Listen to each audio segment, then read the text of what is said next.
ஏய் தசரத், என்ன ஆனாலும் சரி அவன் மட்டும் நம்ம கிட்ட இருந்து தப்பிக்கவே கூடாது. அந்த காரை ஃபாலோ பண்ணு.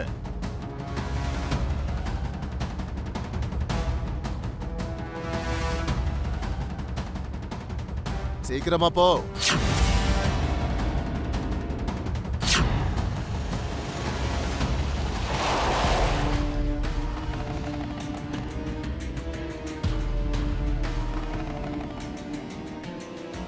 ஏய், யார் நீங்க? ஏய்,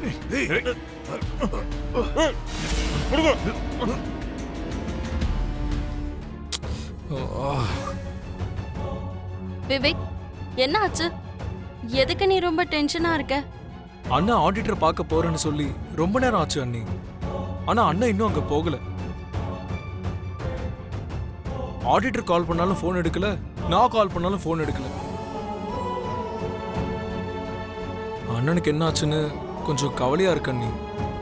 விவேக், எதுக்கு தேவையில்லாம நீ கவலைப்பட்டுட்டு இருக்க? அவரு பிஸியா இருப்பாருன்னு நினைக்கிறேன். கொஞ்ச நேரம் கழிச்சு ட்ரை பண்ணு. இல்ல அண்ணி, எவ்வளவு பிஸியா இருந்தாலும் ஆடிட்டர் கால் பண்ணா கண்டிப்பா எடுத்து பேசணும். அப்படி இருக்கும்போது அவர் நிறைய தடவை ஃபோன் பண்ணி அண்ணன் எடுக்கலன்னு சொல்றாரு. அதான் எனக்கு கொஞ்சம் பயமா இருக்கு.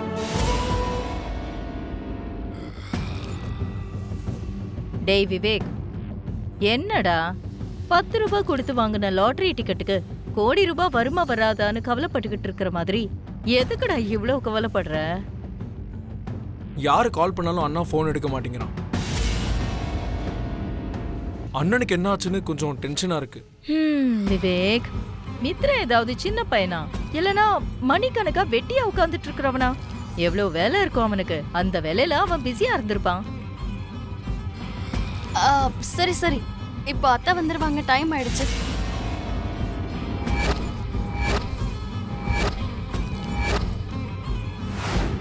தேவையில்லாம அவங்க முன்னாடி மித்ரா பத்தி பேசி டென்ஷன் ஆக்காதீங்க, சரியா?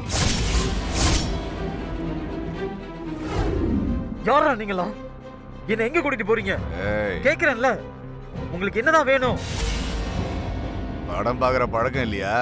கிட்னாப்பர்ஸ் எப்பயாவது கிட்னாப் பண்ணவங்க கிட்ட டீடைல்ஸ் எல்லாம் சொல்லிக்கிட்டா இருப்பாங்க. டிமாண்ட்ஸை மட்டும் தான் சொல்லுவோம். வாட்? கிட்னாப்பா? என்ன கிட்னாப் பண்ணிட்டீங்களா? என்ன இன்னுமா உனக்கு புரியல? உனக்கு கொஞ்சம் கூட அறிவுங்கிறதே இல்ல போல இருக்கு. என்ன எதுக்காக கிட்னாப் பண்ணீங்க? உன்னை கிட்னாப் பண்ண சொன்னவங்க கிட்ட நாங்க எல்லாத்தையும் டீல் பண்ணிப்போம். உனக்கு சொல்லணுங்கிற அவசியம் இல்ல. யார் கிட்னாப் பண்ண சொன்னா? ஏய், இதுக்கு மேல நீ ஏதாவது பேசுறன்னு வை, என் கையில இருக்கிற கத்திய அப்படியே உன் தொண்டையில இறக்கிறோம் பாத்துக்க. எதுவும் பேசாம வா.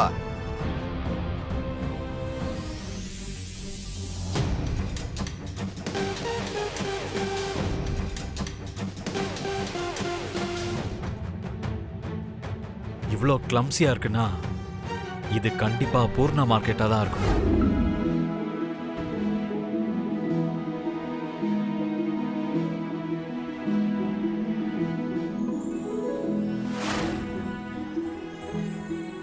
லக்கி, இந்த காயை சாப்பிடு.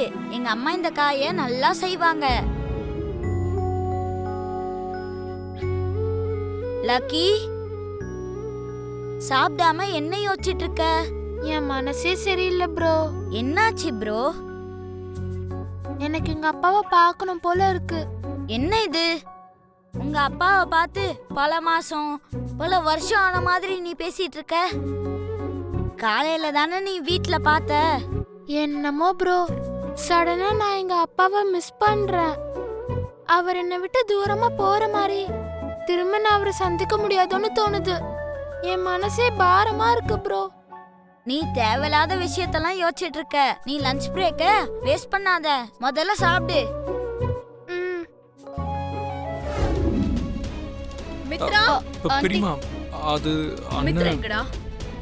ஆண்டி, உங்களுக்காக தான் எல்லாரும் இங்க காத்துக்கிட்டு இருக்கோம். நீங்க இல்லாம வீடே கலை எழுந்து போச்சு தெரியுமா? நான் இல்லைன்னா என்ன சமீக்தா, வீட்ல தான் எல்லாரும் இருக்காங்கல்ல. யா, இத்தனை பேர் இருந்தும் என்ன பிரயோஜனம்க்கா? மொத்தத்துல நீங்க நினைச்ச மாதிரியே நடக்கணும்னு கடவுள்கிட்ட நல்லா வேண்டிக்கிட்டீங்க போல. அதனாலதான் எங்க வாழ்க்கையில சந்தோஷம் நிம்மதிங்கிறது இல்லாமலே போயிடுச்சு. என்ன தேவியா நீ இப்படி சொல்லிட்ட? என்ன வேற என்ன சொல்ல சொல்றீங்கக்கா? கடவுள்கிட்ட நல்லா வேண்டிக்கிட்டீங்க போல இருக்கு. அதனாலதான் மணமேடை வரைக்கும் போக வேண்டிய கல்யாணம் நாங்க கல்யாண ட்ரெஸ் பர்ச்சேஸ் பண்றதுக்கு முன்னாடியே கோவில்லயே சுக்குநூறு ஆயிடுச்சு.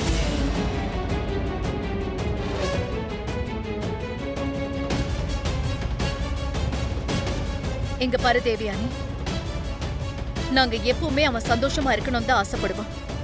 நாங்க என்ன செஞ்சாலும் அது அவனோட நல்லதுக்காக தான் இருக்கும். அவனோட சந்தோஷம் ஜானுவோட அவனுக்கு கல்யாணம் ஆனாதான் அது கிடைக்கும்.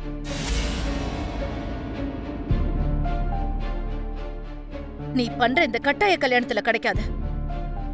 இத நீ என்னைக்கு புரிஞ்சுக்கிறியோ அன்னைக்கு இந்த பிரச்சனையே இருக்காது. ஜானுக்கும் விவேக்குக்கும் கல்யாணம் நடக்கிறது, அவங்க 2 பேரும் சேர்ந்து வாழ்றது இந்த ஜென்மத்துல நடக்காது.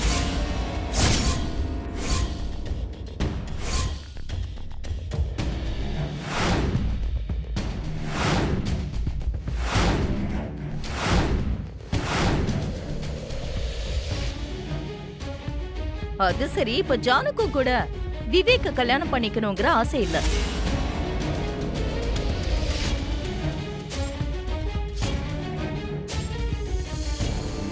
அவ உண்மையை சொன்னாளா இல்ல பொய் சொன்னாளான்னு எனக்கு தெரியாது. ஆனா அவ சொன்ன மாதிரியே நடந்துக்கிட்டானா அது அவளுக்கு நல்லது.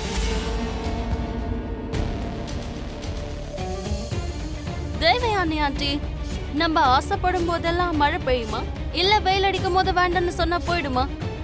எதுவுமே நம்ம கையில இல்ல. எது எப்ப நடக்கணுமோ, யாரை எப்ப ஒண்ணு சேர்க்கணுமோ எல்லாம் அந்த மேல இருக்கவன் எழுதி வச்சிருப்பான். அவர் என்ன எழுதியிருக்காரோ அதுபடிதான் இங்க நடக்கும். ஆமா ஆமா, இன்னும் நீங்க மேல இருக்கிறவன் எழுதுனதையே நம்பிட்டு இருங்க.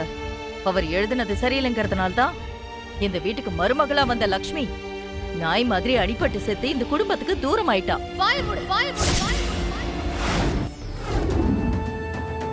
மித்ரான்னு சொன்னது ஞாபகம் வந்துச்சு. டே விவேக், மித்ரா எங்கடா?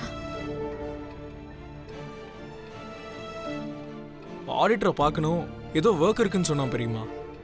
இன்னைக்கு ஃபுல்லா கொஞ்சம் பிஸியா இருப்பான். என்னது? நான் ஆசிரமத்துல இருந்து வரேங்கிற விஷயம் அவனுக்கு தெரியாதா? இல்ல பெரியம்மா, அண்ணனுக்கு தெரியாது. அப்படியா? சரி, அர்ஜென்ட்டா அவனுக்கு கால் பண்ணி வீட்டுக்கு வர சொல்லு. இப்போ அர்ஜென்ட்டா ஃபோன் பண்ணி ஏன் கூப்பிடணும் பெரியம்மா? கால் பண்ணி பார்த்தேன், அண்ணனுக்கு கால் போகல. என்னது? கால் போகலையா? கால் போகுது, ஆனா அண்ணன் ஃபோன் எடுக்கல பெரியப்பா. என்னடா எடுக்கலன்னு சொல்ற? மித்ராக்கு என்ன தண்டா ஆச்சு? பெரியம்மா, ஏன் நீங்க இவ்ளோ கவலைப்படுறீங்க? அது இல்லடா விவேக், மித்ராக்கு மறுபடியும் ஏதோ கண்ட வரப்போகுதான்.